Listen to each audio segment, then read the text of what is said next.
horror flick, Digger did Super 6, Big Mitch. And I'm kicking in doors with all three O's. And I'm bringing 28s, 101s because we Vegas Sons, it's the Chronicles. And you in the Meadowlands. Yeah, you in the Meadows, man. And you already know what made me. 530, what that mean? Oh, that boy's a desert, baby. Oh, yeah. Boom. Hubba Dub, Scrub, 22-inch gold Dana Danes, and Big Bolo Yang, I can never sit on my claims. Welcome to Vegas Chronicles with the whole Super 6, Mr. Digger Ditch, Big Mitch. And today, like any other day, y'all know what we do. We kick action with factuals with no additives and no preservatives, just raw and uncut like what? Like summer sausages and crackers. You already know. Shout out to everybody that's been rocking with your boy. Shout out to everybody that's been supporting my little small platform. You know, I don't do this for views. I said it over and over again. I do it with the intent of helping a young man out there that's struggling, you know, with peer pressure, you know, or whatever. You know, I help them to make better decisions, you know, and I help them understand that it's okay to be themselves, you know. So with that, let's just jump right off into it. I was asked a question concerning Las Vegas and California.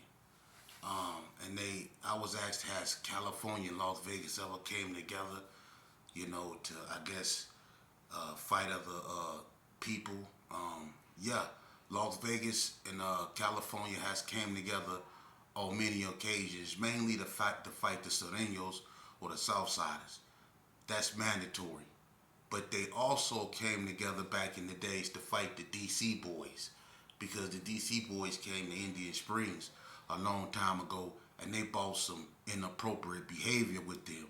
And I don't know what it is about them DC cats and that, you know, strange stuff, because they like boys.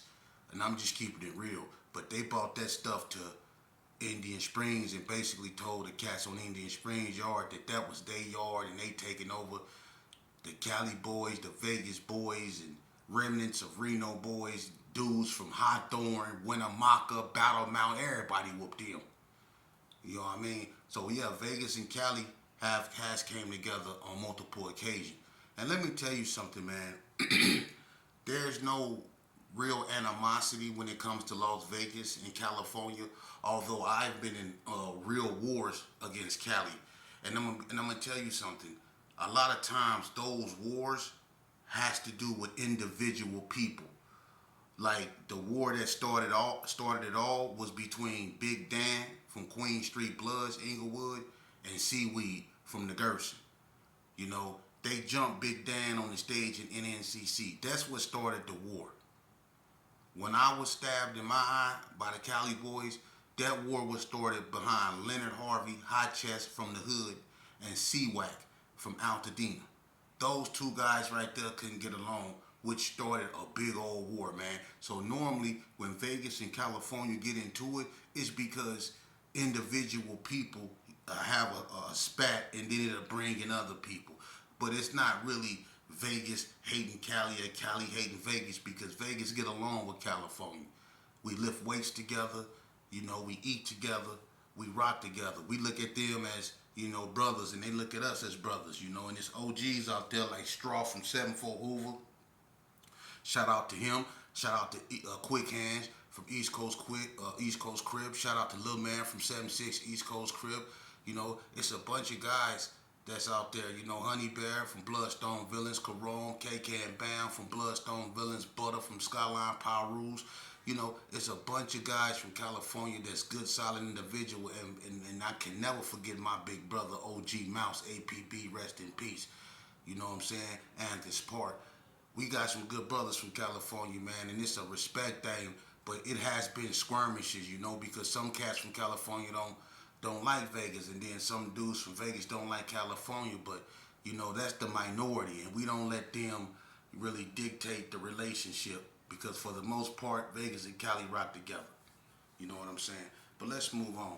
I want to tell y'all a story, you know, and this story right here, because one thing about the streets, and this must be spoke on. When you join gangs, one thing that you really take for granted, it isn't just your freedom.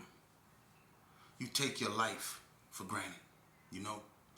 And A lot of times we get caught up in the foray because we get with the homies and we get drunk and we get on drugs and we forget about reality. You know what I mean? But I want to tell y'all a story about an individual. Now this cat right here, he come from a small gang. A gang that was making a name for itself, you know? And he unfortunately, he started working for a funeral home. So he was making him a little money. But at the same time as his gang was making a name for itself, you know, he was doing a little funeral home thing, you know. But when he wasn't working, he was with his homeboys on the block. And they was, you know, doing their thing, selling drugs, with the whole gang banging. Well, on one occasion, they fell out with a bigger gang, right? And they got in a shootout, you know? And things went left from there, you know? So they started making a name for themselves because the bigger gang started coming to their neighborhood and shooting their neighborhood up and vice versa. Now this cat right here, he was known for fighting a lot. You know, he loved to fight. So when he wasn't at work, he was over there on the block beating up people, you know? They like to take stuff from people. They like to rob people. And he had a little specialty that he used to like to do, you know. He'll knock you out and go up in your pockets. Or he'll knock you out and he'll rip your pockets off. You know, that's what him and his homeboys used to do. And he had one homeboy who he used to hang with in particular. They were inseparable, you know. And they were both knockout artists, you know. If one hit you, the other one going up in your pockets. That's just what they did. But when he wasn't doing that, he was at work, you know. And his neighborhood wasn't really big. You know, they were a small neighborhood. But they were big enough to make an impact because where they were located at, you know, it was hard to really shoot that area up because you had to go in and then you had to come around and come out. So they were able to run between the houses and meet you on cross streets and shoot at you, you know. So they were very strategic in how they moved. But this guy right here, he started, you know, really making a name for himself, you know. He was working, but at the same time, he was putting in work, you know. So one day, you know, they got into it with the Bloods, you know. And they was going back and forth with the Bloods, you know. And they was holding their own, you know. The Bloods will come up over there and try to talk to their females or whatever. They'll get in the shootouts. The Bloods will catch them at the store, you know, and try to jump them. It was going back and forth. Well, unfortunately, one day, one of his homeboys, you know, got into it with some Bloods, you know, and his homeboy was a beloved member. You know, everybody loved this cat, you know, but his homeboy get into it with the Bloods. They get to fighting, and one of the Bloods pull out a gun and shoot him. Unfortunately, he didn't make it, right? So the cat that worked at the funeral home, when the body come, it's his homeboy. So he really took it hard. He at work staring at his homeboy body. So now he angry, he mad, you know. So when he on the block, he drinking, you know. He with his homeboys, he's mad, they shooting up stuff, you know. And during this time, gangs really started to sprout up, you know. So it was like things started to change because no longer was he receiving bodies that was lost due to, you know, car accidents.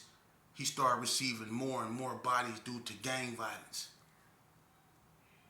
So when Blood was unalived and he get the body, he started slapping the body, disrespecting the body, beating up the body, doing unthinkable things to the body to vent his frustration out on that gang because he didn't like them. And it became a norm for him.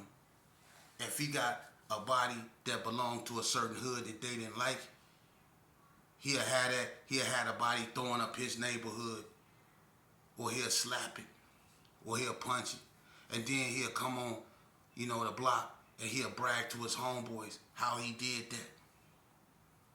You know? But as time went on, you know, more and more gangs started to sprout up. And he started to receive more and more bodies of unalived people.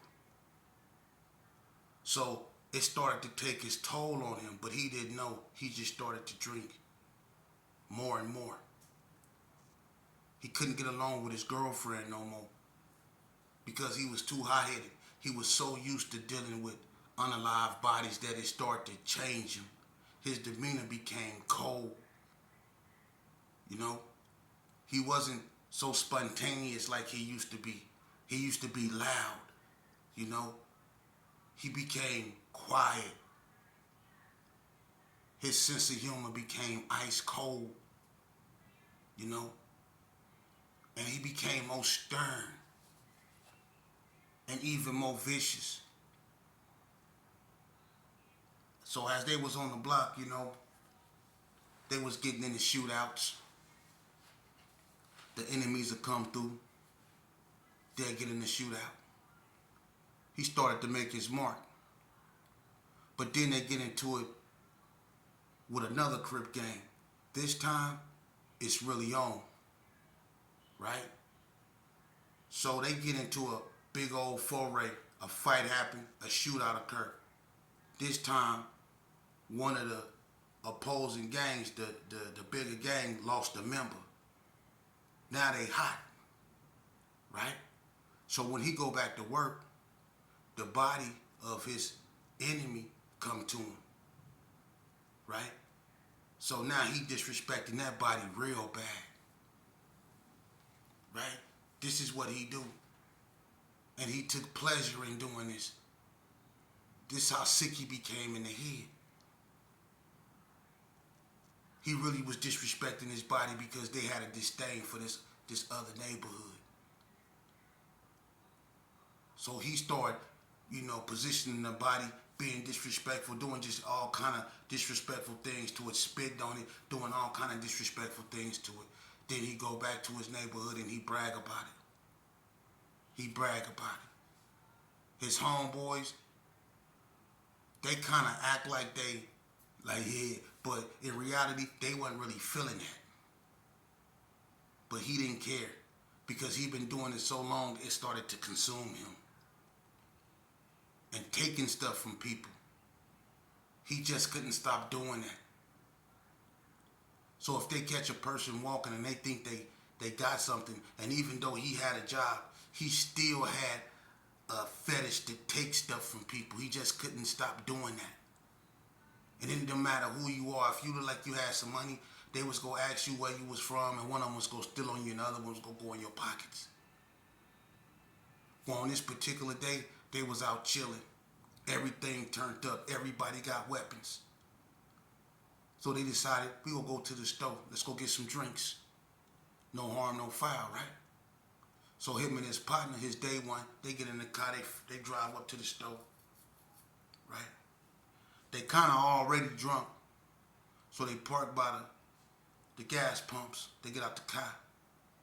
Now, when they go to the store, it's the security guard up there, real big old fat dude, right? Cool as I can.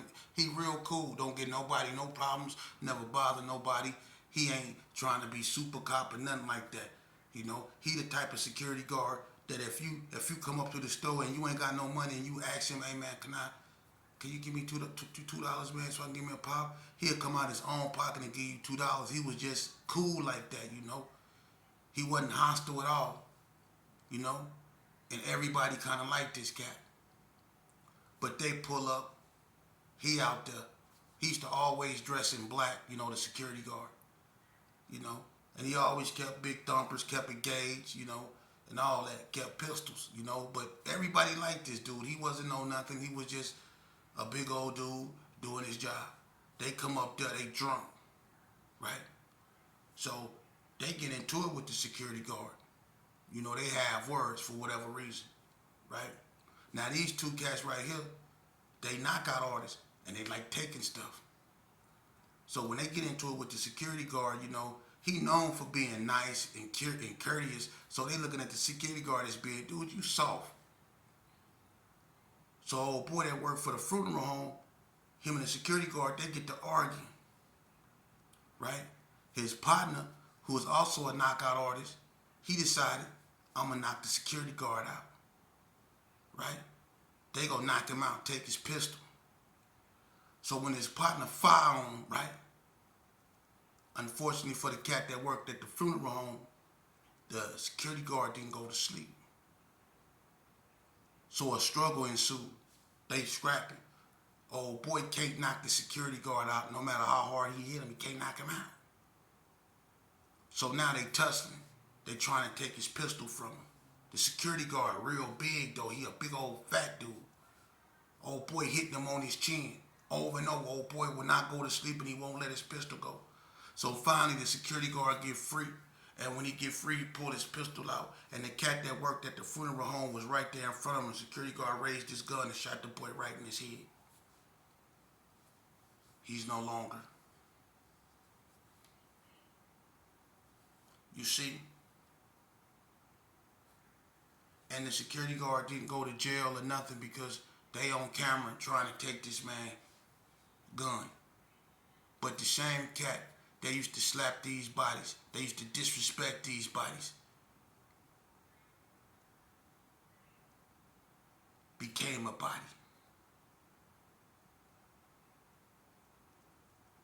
You see? So, I'm saying that to say this here. Watch what you do. Because karma will come for you. Just like it came for him. Just like it came for everybody else that disrespected. What goes up comes down. You know, I'm going to tell you something. Buddha once said, if anybody know anything about Buddha or Buddhism, Buddha said one thing. Buddha said this. He said one day he was standing at the bank of a river. He said he picked up a pebble. And he said he took that pebble and he tossed it in the river. He said the first thing that happened was when the pebble hit the water, it created a splash. And from that splash came ripples. And the ripples came toward his feet as he was standing on the bank. The ripples from the splash, they started coming outwards, getting bigger and bigger and bigger as they came toward his feet. And every last one of them that came toward his feet reappeared. And what happened is those same ripples, when they reappeared, went right back to the exact spot where that pebble landed.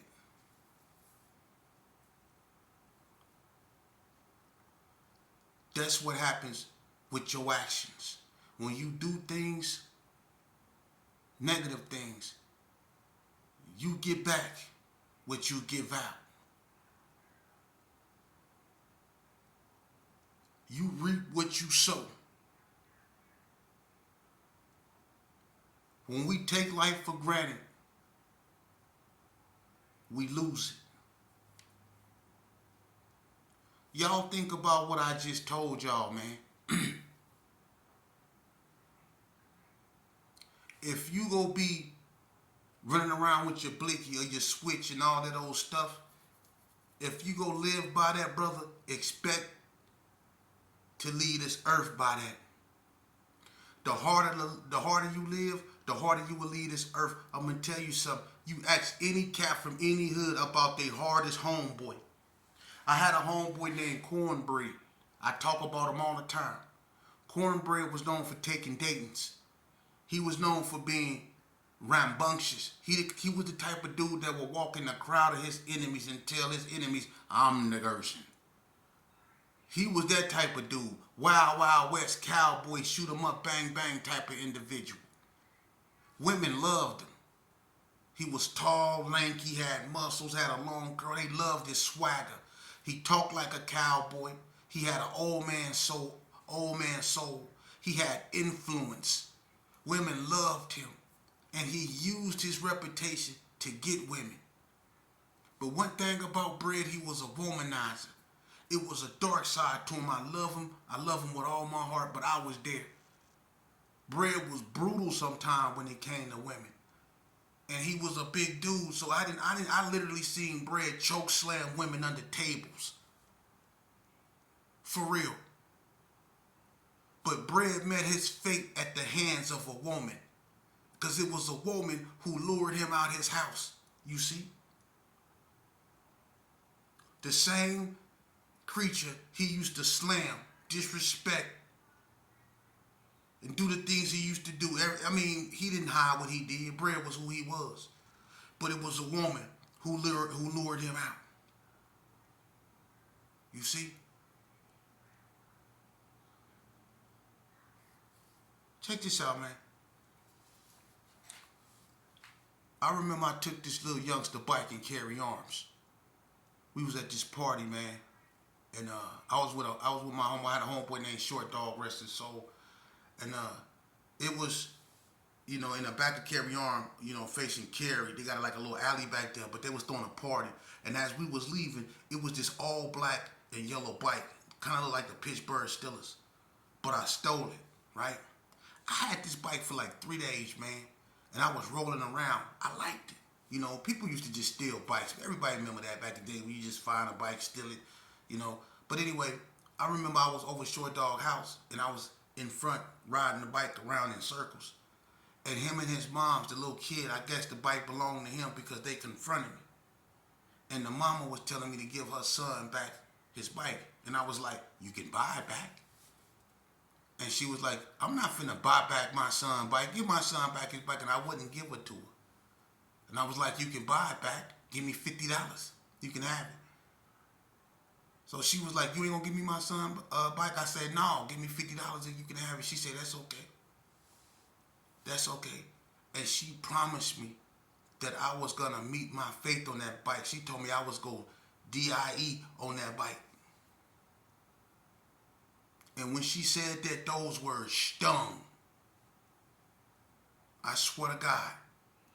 And I didn't feel right on that bike. I didn't feel right on that bike no more. So you know what I did? I gave that bike away. I gave that bike away. And the person I gave that bike to was unalived on Martin Luther King and Lake Mead on that bike. Martin Luther King and Lake Mead, and that happened in, I think, 1990. Martin Luther King and Lake Mead. The cat that got hit by on the bike right there. Yeah. It's a lot of people that got hit by cars or not accidents right there on Martin Luther King and Lake Mead. But I remember that one, that same bike. So I believe in karma. And I might have escaped that. But that still might be the reason why I'm sitting here with one eye. Because karma has no date. You see? I done a lot of bad things, man. And I suffered the consequences to them. And just like this story, if you go out there thinking you just finna do stuff to people, hurt people, harm people, and nothing's gonna happen to you, you got another thing coming. Like I said, the harder that you live, the harder you gonna leave this earth. And you can look at a whole bunch of people from a whole bunch of different neighborhoods. You look how they lived, and then you look how they left this earth. Really pay attention to it. So what I'm trying to tell you, youngster, is being tough and being hard, God ain't gonna do nothing but use you as an example, bruh. He gonna use you as an example. And I don't get it why you youngsters see what happened to people who live this life. Y'all see what befalls them. Y'all see how they leave. So why would you still want to stay in this? It don't make no sense. What y'all really need to be paying attention to is these people that's calling y'all the N-word. Y'all so busy hating yourself that y'all don't even see these people that's attacking your women, that's attacking your children, 12, 9, 10-year-olds. They beating up our children. They beating up our women. But we so focused on hating one another, we don't even see it. They just blatantly calling us. They done got so bold to where they just proudly calling us the N-word and calling us monkeys and all that old stuff. But we so fixated on hating one another, we don't even see that. We got to put our face in the dirt, man. We ought to put our face in the dirt, man. I don't get it. When we gonna come together as a people, man, as black men? Look at what's going on, man. Don't nobody respect us. Nobody. Don't nobody respect us, man. When have we become so weak and so complacent that we allow our queens, Mother Nature herself, to be attacked and brutalized in these streets like dogs, and we stand back and we don't do nothing? What happened to all that energy we had when we was hands up, don't shoot, I can't breathe, and Black Lives Matter and all that old stuff? What happened to all that energy? Our women are being kidnapped. Look what's going on over there in Houston. Ain't no marching or no nothing. What Reverend Al Sharpton at? See? Where your leaders at when we really need them? You see? But we so fixated on destroying and tearing down one another, brother. We got to come up out that mindset, man. That's called menticide, man. Menticide is a destructive way of thinking that leads to the pathological behaviors you see displayed in our communities. That's menticide, man. When a blood see a Crip as a Crip and a Crip see a blood as a blood. Nah, we black men before we anything, and we humans before we that. And we got to get back to seeing one another as that, man. Because I'm going to need you and you going to need me when this go down.